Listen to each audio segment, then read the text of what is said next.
Hello everyone and welcome to the RLR Garden Railway. Now, well, it's been a long time since the Garden Railway has been on YouTube. Few reasons: bad weather. As you know, in the UK it is quite rubbish half the time. Although, as you can probably see, it's a little bit sunny today. Unusual. So I thought we'd get back into the Garden Railway. So today we're going to have a quick look at the locos and rolling stock and have a look what the Garden Railway looks like now. There has been a bit of work been going on recently, so a few bits and pieces to show you. If you can hear the wind noise, sorry about that. It is a little bit windy here, and I hope you can hear what I'm saying. If you want to hear what I'm saying, obviously. Right, so here's our locos. This is the newest one. It's just a little LGB 040, as you can see, little shunter unit. It's a lovely little engine, extremely dusty. Look at this. Whoopsie. It's because this engine's probably been hanging about in the house for, I don't know, close on a year, to be honest, because that's how long the Garden Railway hasn't really been used. So we got that little engine. As I said, LBG, weighs a ton. Bit of a bargain too. Right, next up, we got this, I think it's what we got. You can see it's a Santa Fe 209. Now this is the oldest loco here. I bought this probably about 5 or 6 years ago, I would imagine. It's still running really well today. It's got a bell missing here, but that's not too bad. It's got working lights, and the smoke unit is not the best, but also it does have a tender, as you can see. But I can't run the engine forward because I've lost the coupling that goes between the tender and the engine. Stupid me, so that's why it spends its life going well backwards. So if we just ease this one out of the way, and then we come to the star of the fleet. This is a German Mallet tank.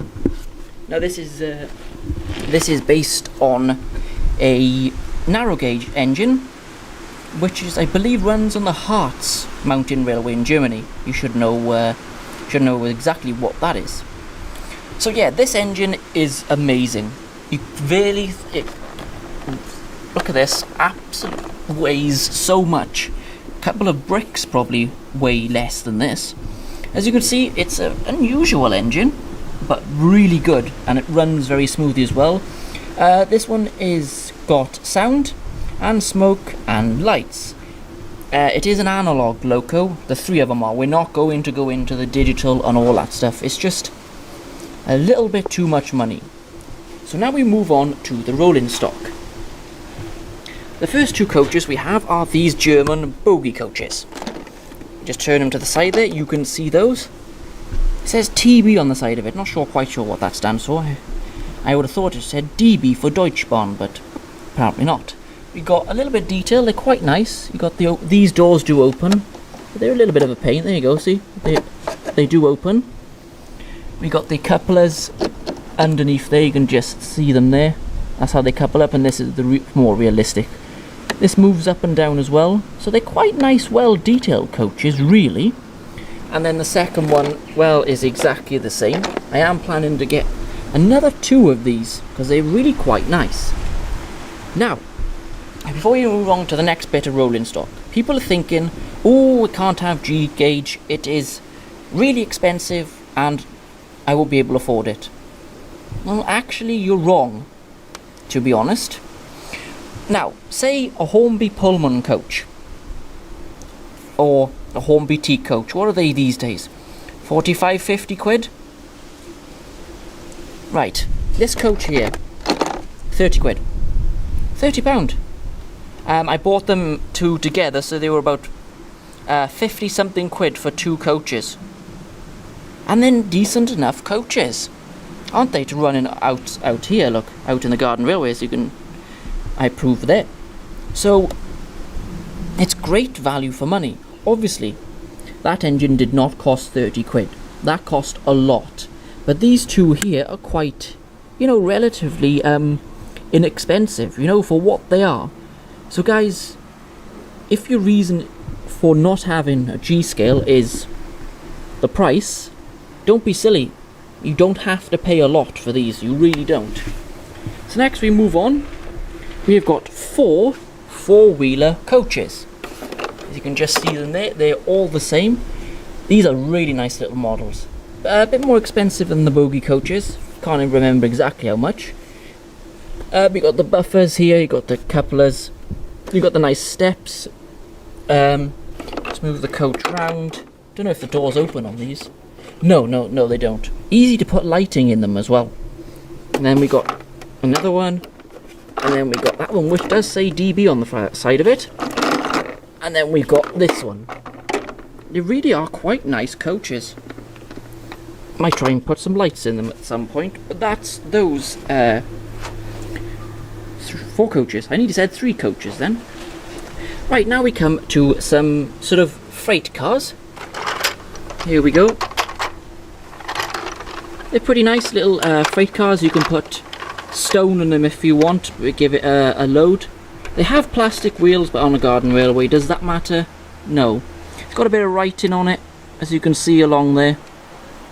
Now these, well, I've seen these each as low as 15 quid each for these. You know, I know they're plastic and that, but it doesn't matter on a garden railway, does it? So we got 3 of those. And also we got this flat car. There we go, flat car there. I think that was 20 quid, which is not too bad, is it, for a decent little wagon with a bit of detail on it. Now the last 2 we have, a bit different. We have 2 American coaches. Now we got the normal passenger saloon here. Really nice these are, look at this. Very nicely detailed. Even got a chimney, look at that. If we go down here, we got operating doors, look. Both sides. We turn it round, we got handrail details. I believe the door there opens. Yes, it does. You can see inside the coach. No inside detail. Got a brake thing there, you got the couplers. Well, these 2 are really, really nice coaches. We got this one, which is the sort of has a baggage bit at the end of it. You can open it up, close it. You know, these are really. Whoopsie. He turned the stupid thing over then. No, it doesn't want to close. Come on, close. There you go. And obviously this coach has the same detail, you know, opening doors. You can see there either side. Nice detail again. Now these 2 coaches come with that little American engine, which I bought as a set quite some time ago, but very nice quality. So next, what we're going to do is take a tour of the actual line that this stock runs on. So this is where we're going to start our tour of the railway. So you can just see this curve here. The house is there. This is not my house, it's my granddad's house. My garden doesn't really have a room for a layout like this. So, well, we're going to go up the track. And straight away we have a rather large problem. And, well, it's this. Oh dear.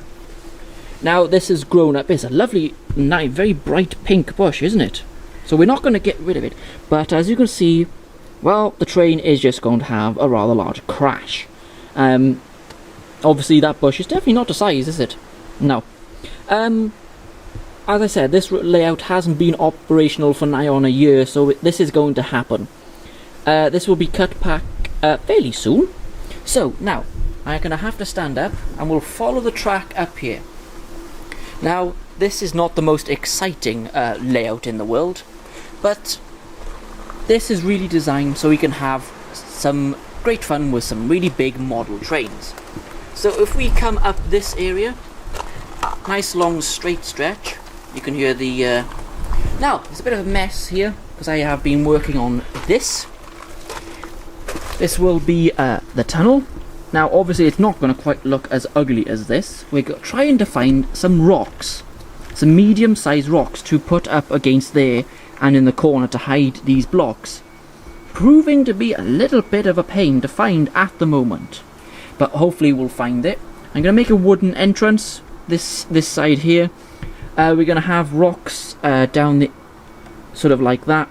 Make it like probably a little farm. Have an animal or 2 up there and some trees. You know, that kind of stuff. Now the line does go through quite a sharp corner. Just get the cap, see if you can see it in there. goes round a sharp corner. There's the top, the bricks to hold it there because of the wind. Oh, you can see my shadow there. See? Well, this is the other end. It comes out here. Now you want rocks sort of making an embankment there to make it look a bit more realistic, because at the moment it looks like a concrete block. Well, that's because that's what it is. So you can just see the track in there. There's a heck of a big join in the track. You can see it there. Look at that. Believe it or not, that's deliberate. I'll tell you a bit about why that is. Now if we come across here, the line continues over the footpath on this, not to scale bridge, but it does, you know, it does the job, doesn't it? So that's what we want. So it comes across the bridge. We have a set of points here, which is nice. You can see the two lines split in. This is the beginning of the platforms. I've got to paint these and put little buildings on them, some people and some fence work. Now, this line is not the main line. This is the main line here. If I just move over here a little bit, hope you can still hear me. Right, this line, as I just mentioned, is going to run along here. Keep following it down here to this set of points. Now, all in this area is going to be the fiddle yard and engine shed, which we're going to be building in the next month probably. You can see where the platform's going to be. It's going to be quite nice, isn't it? That G-scale track work can be a little bit on the pricey side, but if you spread the track work out a bit, it's not so bad. So now we're going to go back over this way, and now we're going to follow the line up this way. Now this is up quite a bank here. Stupid wind, why don't you just go away? Would be nice, wouldn't it? You can just see the track work going up here. There's the shed over there, and we got another pathway which runs that way. So we got another bridge which actually got some felt on it to keep it from rotting out. This will be hopefully the second tunnel. This is just temporary to see where the tunnel's going. It's another 2 blocks with plank of wood on it. Not very scenery like, is it? But again, see, we want rocks like this. There we go. We're going to put them against that like that and build them up. That's what we want to do. So the line then goes round another fairly sharp bend here. Now this is where the line is more scenery like. We got some plants here. We got the fence running there. We got some slate on the ground. Also there's another station. This station would be called the Falls for some, don't know why would you call this station the Falls? Not sure. Got a couple of greenery plants here.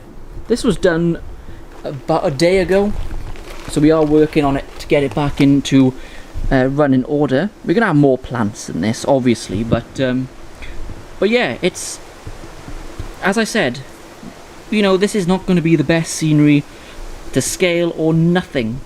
This is, as I said, just to have some great fun with really big model trains. Nothing wrong with that, is it? So we got these plants. These are really nice plants, aren't they? And the good thing about these plants, they are never ever ever going to grow. I don't know if you might have noticed, I don't know if you did, they're actually fake. They are artificial miniature trees, which I managed to find on eBay. They are quite realistic, I gotta be honest. Not bad, are they? And you can see the other one is up there. You can see against the sort of real tree. I don't think it looks so bad. That reason for that is just ease of maintenance. We don't want to be out here gardening all the time. We don't want that. So let's carry on. This is going to be the main bridge. Now we're going to use sort of garden border fencing. You've probably seen that in loads of garden centres, B&Q, or other retailers. You know them all. So that's what we're going to be putting across here, and I got to paint the bridge deck so it doesn't rot out. The power, you can see the track power, it's there, but unfortunately we don't have any power. Bit of a problem, huh?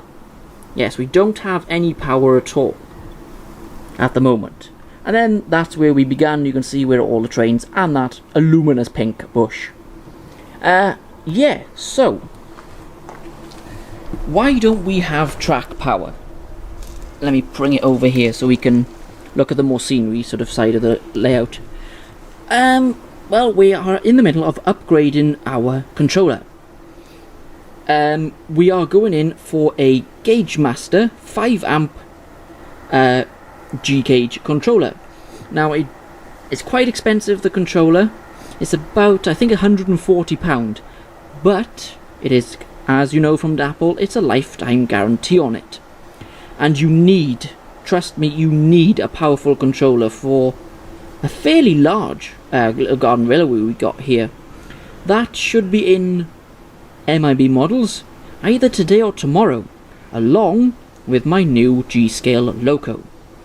This new Loco is an 060 steam Loco, based on a German Loco, a BR80 class, which will be running around here. Has lights, analog again, as I said. We won't be going into digital. And you probably can hear in the background some kids has decided to start screaming their heads off. Yeah, as usual, I turn the camera on, people start shouting. Pretty normal. Well, it's better. It's not as good as Jubilee Road when the trains decide to make a lot of noise, is it? No.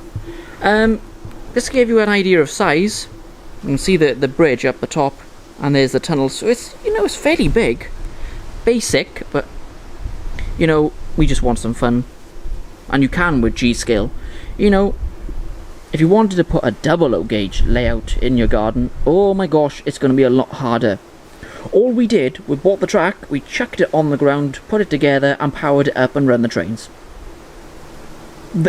You know, we have leveled it out in some places, but not in, you know, not in most places. Now, remember me saying about the big gap between the rail joins? Well, there's another one here. See that? Look how big that join is. Now you might think that might have an effect on the electrical power. Well, it doesn't, which is good. Now we have done that deliberately to make the line look sort of a rough, light railway. That's the kind of thing, and you can hear the rail joins as the locos going over them. Sounds really nice. That comes to the name of the garden railway, the RLR.